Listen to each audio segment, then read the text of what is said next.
चलिए तो बात करते हैं कंसाइनमेंट की।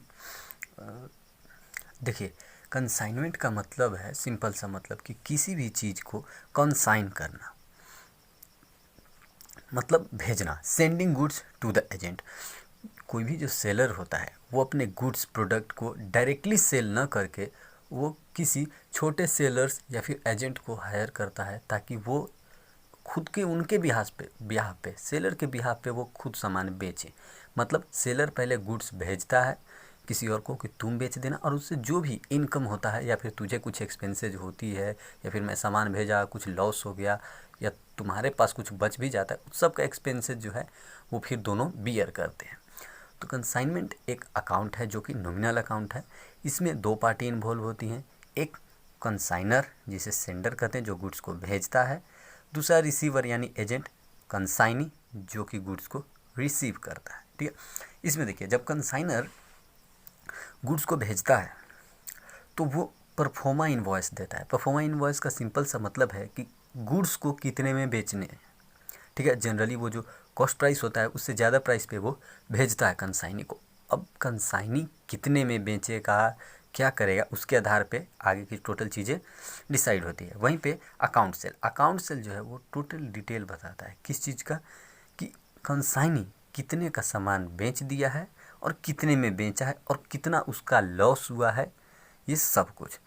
ठीक है, तो सिंपल सी मतलब है कंसाइनमेंट मतलब वैसा अकाउंट जिसमें एक पार्टी दूसरे पार्टी को गुड्स भेजती है, कोई ऑनरशिप उसे नहीं देती, ऑनरशिप खुद के पास रखती है, और सेलर के बिहाफ पे वो एजेंट उसको बेचता है। बेचने में जो भी उसकी एक्सपेंसेज होती हैं वो जो है वो सेलर बियर करता है, साथ में सेलर उसको कमीशन भी देता है बेचने के लिए। ठीक है, अब जो कमीशन है जो उसे देगा उसके भी कई टाइप्स हैं। वो बेचने में ऐसा भी होता है कि कुछ कुछ चीज़ें रह जाती है, तो वो सब कुछ डिटरमाइन होता है। वहीं बात हो गई कि अगर ठीक है ऑनर जो है वो गुड्स को भेज दिया, लेकिन क्या हो अगर रास्ते में ही अगर कुछ डैमेजेज होती है। तो देखिए अगर रास्ते में कुछ डैमेजेज होती है तो वो तो कंसाइनी नहीं जान रहा, तो जब कंसाइनी नहीं जान रहा तो वो उसकी एक्सपेंसेस को बियर नहीं करेगा। यानी कि जितनी सामान कंसाइनी के पास पहुँचेगी उतनी ही सामान के लिए वो रिस्पॉन्सिबल होगा। अगर कुछ भी उससे लॉस्ट हो जाता है या सामान नहीं बिकता तो जितना नहीं बिकेगा उतने के लिए वो रिस्पॉन्सिबल है। अगर 100 यूनिट सेंड किया गया, कुछ लॉस हो गया है पहले ही, तो 99 मान लीजिए यूनिट अगर पहुंचा तो वो 99 के लिए एक्सपेंसेस बियर करेगा। सिंपल सी मतलब है कंसाइनमेंट का। ठीक है, ऑनरशिप लाइज विद कंसाइनर, बिल्कुल ऑनरशिप जो है वो हमेशा कंसाइनर के पास ही होता है। आगे देखते हैं, चलिए अब कुछ जर्नल एंट्रीज देख लेते हैं। For goods sent on consignment to consignee, जब कंसाइनी को गुड्स भेजा जाता है तब क्या एंट्री होती है, consignment account debit to goods sent on consignment. ठीक है, दूसरा जब एक्सपेंस बियर करता है कौन, कंसाइनर, जब गुड्स भेजता है तब consignment account debit to cash या बैंक। जनरली कंसाइनमेंट अकाउंट जो है वो कंसाइनर के को देखकर ही बनाया जाता है। Okay, for expenses incurred by consignee, अब अगर कंसाइनी कुछ एक्सपेंस करता है सामान को ले जाने में तो consignment account debit to consignee. ठीक है, अब देखिए for commission due to consignee, ठीक है, जो कंसाइनी मेरे बिहार पे सामान बेचेगा उसको हम कमीशन भी देंगे तो commission account debit to consignee. ठीक है, अब देखिए for goods sold by consignee, ठीक है, जो भी वो सामान बेचा उसकी entry consignee account debit to consignment, ये सेल की एंट्री है जो वो सेल कर देगा। अब क्या है कि कुछ बच भी जाता है उसके पास, तो अगर उसके पास कुछ बचता है उसका एंट्री क्या है, स्टॉक लेफ्ट विद कंसाइनी, यानी कि क्लोजिंग स्टॉक का stock with consignee to consignment. ठीक है, और होता ऐसा है कि कभी कभी कंसाइनी जो है वो एडवांस पेमेंट कर देता है पहले ही। ठीक है, तो उसकी entry bank account debit to consignee. हाँ, और ध्यान रहे ये जो एडवांस पेमेंट कर रहा है कंसाइनी वो डायरेक्टली जो है वो कंसाइनर को पे कर रहा है, तो हम इसका एंट्री कंसाइनमेंट में नहीं कर सकते हैं। क्यों, ये कैश का पेमेंट है, कैश उसको पे किया, इसमें इनकम एक्सपेंस कुछ नहीं हो रहा है। और मैं पहले ही बताया आपको कंसाइनमेंट एक नॉमिनल अकाउंट है।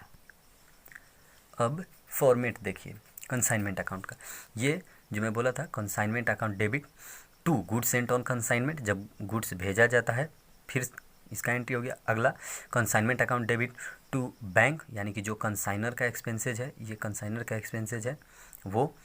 ठीक है, लेकिन कंसाइनर का एक्सपेंसेज जो होते हैं वो जनरली यहाँ पे आप टू बैंक भी लिख सकते हैं। ठीक है, क्यों? क्योंकि ये कंसाइनर के बेस पे बनाया जाता है कंसाइनमेंट, तो वहाँ पे आप टू बैंक भी लिख सकते हैं। खैर, फिर से consignment account debit to consignee, ठीक है, कंसाइनी को देंगे यहाँ पे क्या क्या, कंसाइनी के एक्सपेंसेस जो होते हैं वो टोटल एक्सपेंसेस प्लस उसको हम कमीशन देते हैं, ठीक है।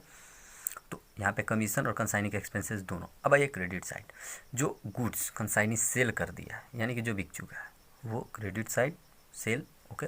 और कुछ बच गया वो भी क्रेडिट साइड, प्लस कुछ लॉस हमारा हो गया है यानी कि गुड्स जो है वो कुछ लॉस्ट हो गए जाते ही, तो वो, ठीक है।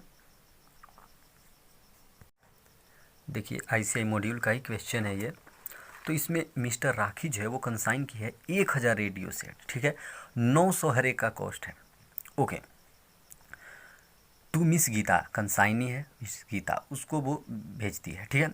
और जब भेजती है तो वो कुछ एक्सपेंसेस भी बेचारी करती है। कौन करती है? मिस राखी। फ्रेट देती है 7650, इंश्योरेंस देती है 3250, यानी कि टोटल 10,900 का ये एक्सपेंस बियर करती है। कितने पे? 1000 रेडियो पे। ध्यान दीजिए 1000 यूनिट है तो 1000 यूनिट पे इतना वो भेजिए।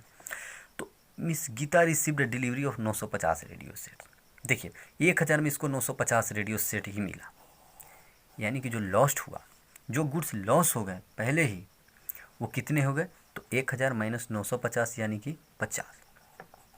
50 गुड्स हमारे ऐसे थे जो लॉस्ट हो गए। किसमें? ट्रांजिट।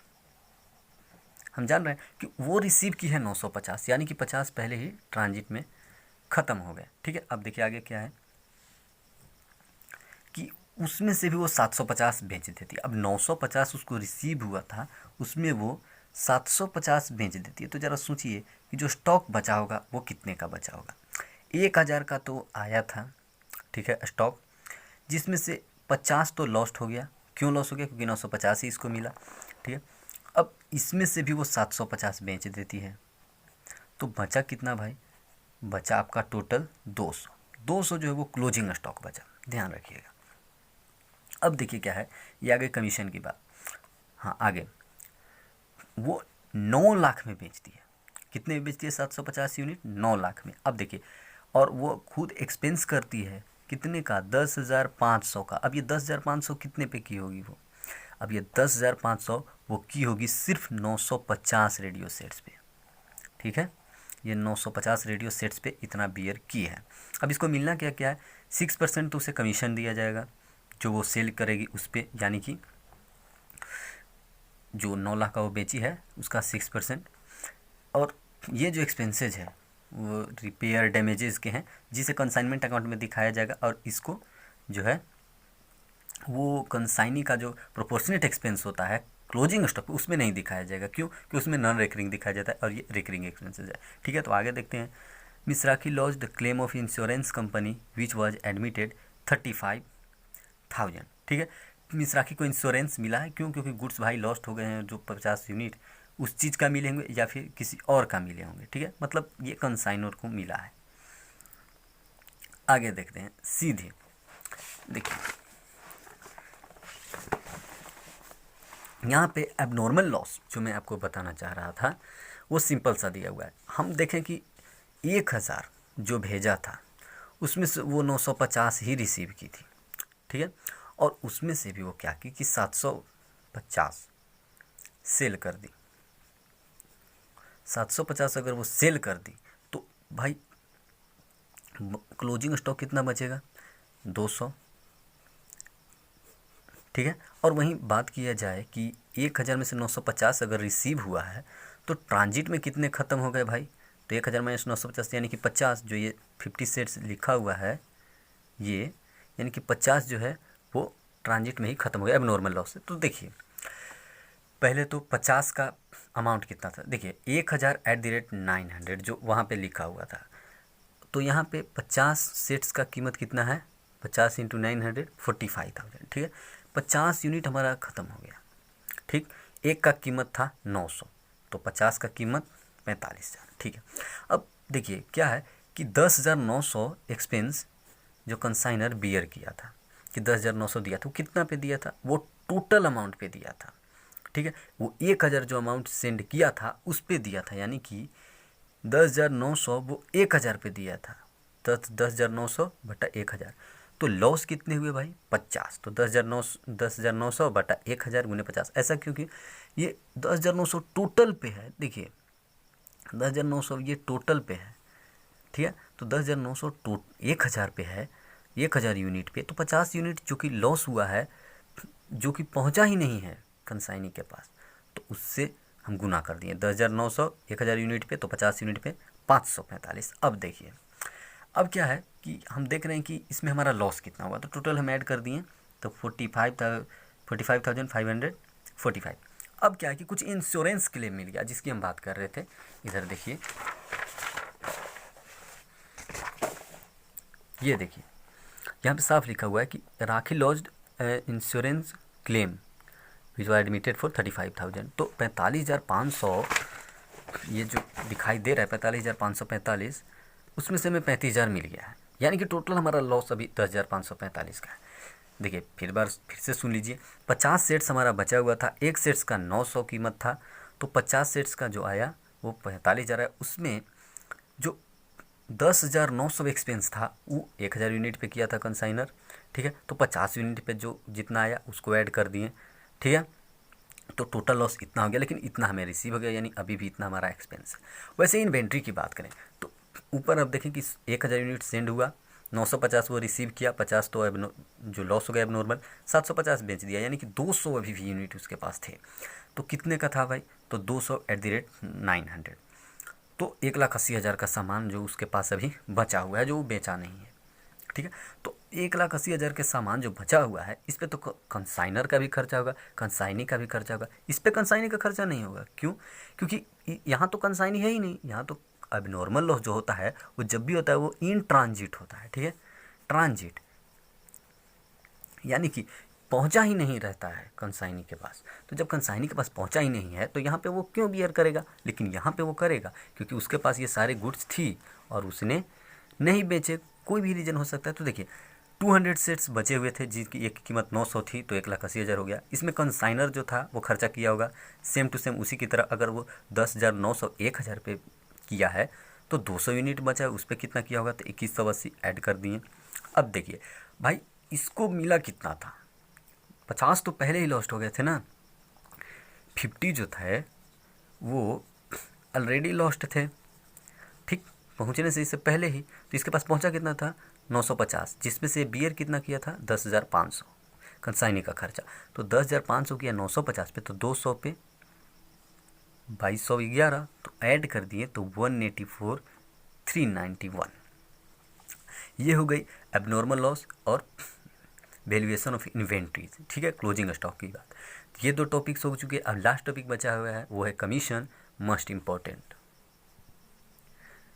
देखिए इस क्वेश्चन में तो आराम था कि इसमें डायरेक्ट लिखा हुआ था कि Miss Geeta was entitled to a commission of 6% on sale, यानी कि 54,000 उसको सेल पे कमीशन मिलता। तो देखिए यहाँ पे साफ लिखा हुआ है, ये जो 9 लाख का गुड्स सेंड हुआ था, 1,000/900 इतना का सेल हुआ था, जिसमें से वो बेच दिया 9 लाख का, ओके, उसका है। अभी इंश्योरेंस कंपनी से जो हमारा 35,000 मिला है उसका एंट्री यहाँ है, और जो हमारा एक्चुअल लॉस हुआ था वो यहाँ पे एंटर्ड है। साथ में ही जो हम अभी क्लोजिंग स्टॉक निकालें वो यहाँ पे है, प्लस यहाँ देखिए टू कैश या बैंक लिखा हुआ है, ये जो कंसाइनर का खर्चा है वो है, ठीक है।